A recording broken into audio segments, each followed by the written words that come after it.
So the Eagles were in Buffalo yesterday in what was really a snooze fest for the first 3 quarters. But then the Bills woke up at home in the fourth, rallying from down 13 points. Sean McDermott decides to go for 2 in the final moments to secure the win, but it's a missed throw by Josh Allen, and the Eagles win it 13-12.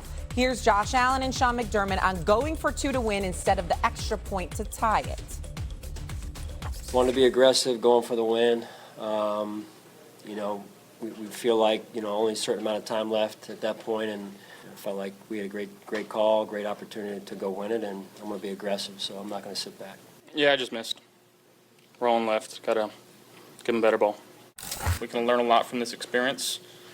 Would rather won and learn from that too, but again, I got to make a play. Cam, did you like Buffalo being aggressive and going for 2 in that situation? To be Captain Obvious here, I love the thought, I hate to throw. All right, that's what everybody, is thinking, and I had to say it out loud. I think Josh Allen has earned the right to be owed an opportunity to allow his skill set and put the responsibility in his hands. He's a game changer. He's the league's MVP. And if anybody knows, he knows that he has to make that throw. I think Daniel knows this more than anybody. As a quarterback, this is the hardest throw in all of football. When you have an intense situation, you have a clean pocket respectfully, and you have a wide open player, and you have to make the throw. So with that, you start to say to yourself, do you agree with it? You have to agree with it because game changers are here to impact the game and to change the game in ways that very few can. I agree with Cam on the type of throw. Sometimes guys being wide open is worse than guys being in sticky coverage just because the repetition you have at that. Here's why I agree with going for 2. Number 1, you're down 13-0 with 5 minutes to go. You have no business winning the football game. Number 2, you just had the extra point block. So do you feel good about this? I think their 3rd kicker of this season and your protection unit. But the most important reason is the only thing or the main thing that could really hinder a Super Bowl run is health. I don't want to play more snaps if I'm Buffalo. I'm not going to play my starters next week. The division was unlikely to be won by me, even if I had won this game, because New England would have to lose to Miami. So if I go into overtime, if I kick the extra point and go into overtime, I could be playing another 10 minutes of football. I could be putting another 15, 20 snaps on an offensive unit or a defensive unit. I don't want that. I need some rest for guys. Kincaid doesn't play because he needs rest. And so I think that the let's go win the game, either let's go end this game, whether we win or lose. And I agree with Cam, you trust your guy. It's also, and Cam, you know this too. You go into this game as an offensive staff knowing, hey, we love this call. If we get into a 2-point situation, just studying their 2-point defense, this is a play that we love. If we can get them in that situation with that personnel and whatnot. So that it's really about, do you love a play call before the situation ever presents itself? You've already made that decision more often than not. And at the end of the day, you got their best pass catcher wide open. Josh got to make that throw. Buffalo had no business being in this situation. They were about to get blanked at the crib up until about 5 minutes left in the game, and you're relying on a 2-point conversion. That's why you go for it, though. 100%. I agree with the decision. But Buffalo, shame on you for even putting yourself in this kind of situation. Where were they the first 3.5 quarters? I mean, we're in week 17. What are you doing? No, where were they? The defense was great yesterday. Sure, but Josh Allen and that offense? Great. 0 points? Yeah. Nothing burger? Philadelphia's got a phenomenal defense. Josh did not play good. Played out of control in pivotal moments. Pivotal moments, he played out of control. But Philly also has a sensation. Here's the thing. Philadelphia was great in making Buffalo one-dimensional on offense. The run plan was outstanding. They won at the point of contact. They tackled incredibly well. Epps made some huge tackles. Josh played out of control in some really pivotal moments. And their pass rush and coverage tied to Quinyon Mitchell was absolutely off the charts. And then, Buffalo makes a run and gets back in the game. But I do think there's a lot of credit to be paid to Philadelphia. Their defense was great. Their offense was horrible in the second half. Go ahead, Cam. I mean, when you got a guy like Cooper DeJean running like a man possessed in your back end, he's a real football player. When you got a guy like Jalen Carter and Cole that is breathing down your neck every down, it makes you extremely uncomfortable as a quarterback. certain plays, you start to say it's a time clock that is going off instantly. When you see the physicality and the type of physicality that the Philadelphia Eagles brought to Buffalo yesterday, you take any opportunity to put this game away. You're going to play to win. You have all the momentum going towards you in that specific moment. That's the difference. When you start to see how did they get into this position, it was the lack thereof of offensive production on both sides. So the Philadelphia Eagles could have easily put this game away had they had more offensive production, and easily would have been a more competitive game earlier had the Buffalo Bills had more offensive production as well. Okay. Well, now we saw maybe the blueprint for how to beat this Buffalo Bills team. You have a very physical defense that makes Josh Allen and this offense uncomfortable. Do we think that Josh Allen and the Buffalo Bills have enough to go on a Super Bowl run? Can we stop asking this question? No. The answer is yes. No. I love Josh. I've championed Josh. We have to stop building in excuses for him. He's an unbelievable player and an MVP winner, and probably as a dangerous a guy in the playoffs, okay?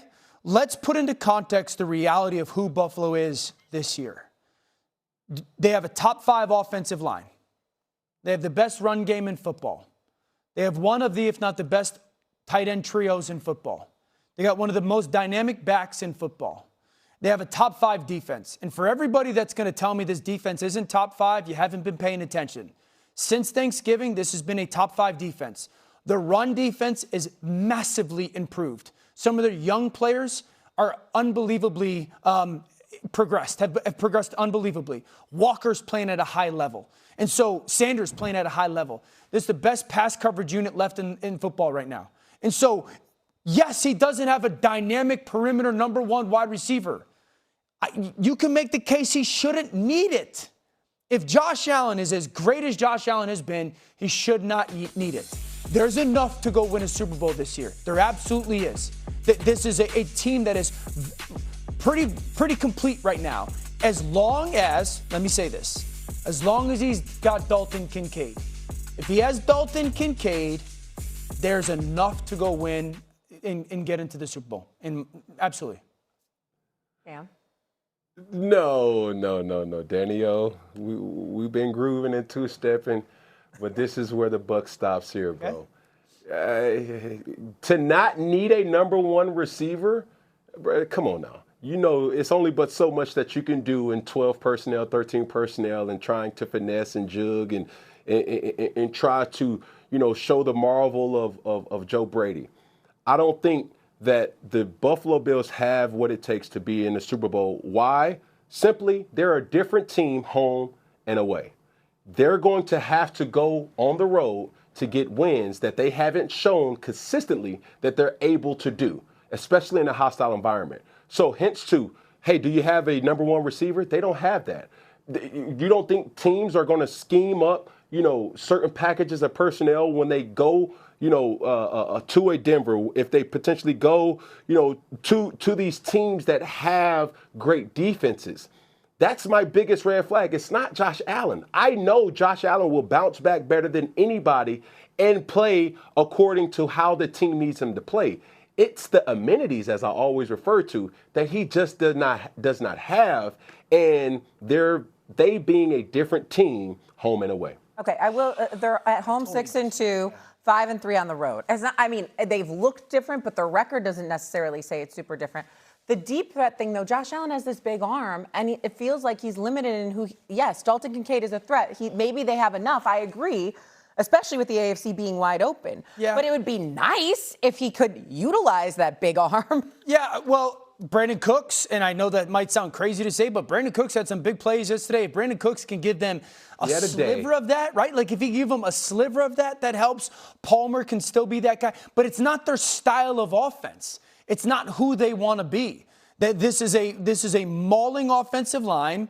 James Cook is elite. The tight end package is how they choose to play football. That's how they want, and they don't really want to be this chuck and duck, throw it 40 times. And Marcus, I'll give Marcus Spears a lot of credit, even though it pains me to say it, as Marcus has always been like volume. And how many times they're asking Josh to throw the football. And you saw it a little bit yesterday.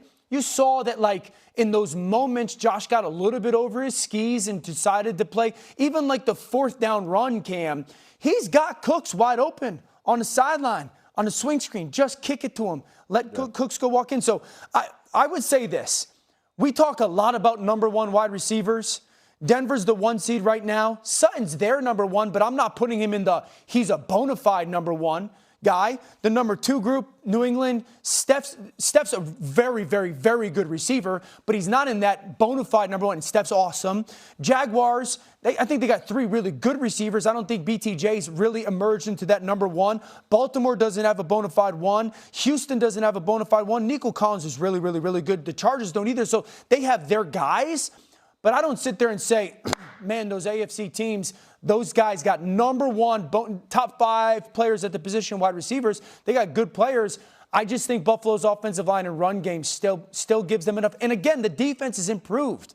This is a team that is good enough. If Josh plays his best, this is a team that's good enough to get to the Super Bowl. Cam?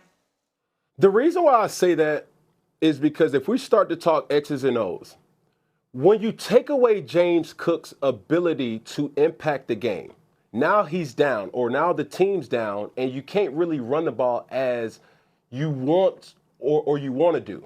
When you start to face teams that stop the run, that's where your number 1 receiver kind of comes in at. That's where your passing attack comes in at.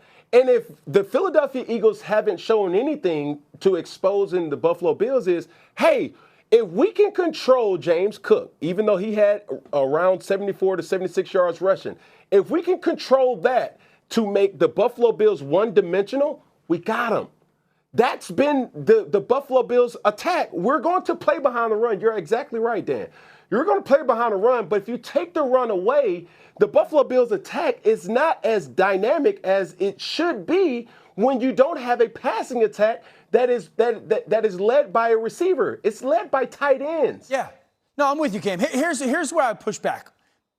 Do you think Philadelphia is a Super Bowl championship contending football team? No. Yes. Oh, yeah. Okay, so yes, but then one play makes us feel that Buffalo's not. Josh makes that throw, Buffalo wins that game, and I think a lot of people, like, I'm walking away, candidly, from the game yesterday, feeling good about Buffalo. I still feel very encouraged about Buffalo. You had one play to beat a very good football team, and you just didn't make that throw. So if we're going to sit here and say Philadelphia is a Super Bowl championship contending football team, which I would say that answer is yes, then I'm absolutely putting Buffalo in that conversation because it was a one-play difference.